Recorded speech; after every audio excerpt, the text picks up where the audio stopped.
Believe me when I say this. Your hands were made for greatness. You can shape these streets with your fingertips. It's amazing how a career can become a vocation. But our industry is fading and our skills are needing saving. The type of skills that can build a nation from the ground up. And that's definitely something to be proud of. The sound of a craft that has preceded your existence. Centuries of life bridging the distance between years gone by. It's true. A history that will be lost without you, but it can survive if allowed to.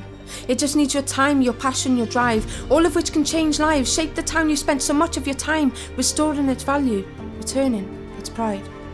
The tides of crowds will once more flock in their many. Businesses will invest, opportunity will be plenty. Empty shops will eventually fill, all with a touch, determination and will. The silent heroes who stand with one another, the family to each other, sisters and brothers. Look above us, stop staring at your feet. Walk with your head high and you will notice how unique your surroundings are and the love that it needs. You have the power. You can literally save history. This to me is something so magical. You can take your skills national, discover new lands from capital to capital, travel every and all corners, avenues, and marvel at what you would have created. A heritage worth saving. One day you can say, I made this. Believe me when I say it. Your hands were made for greatness.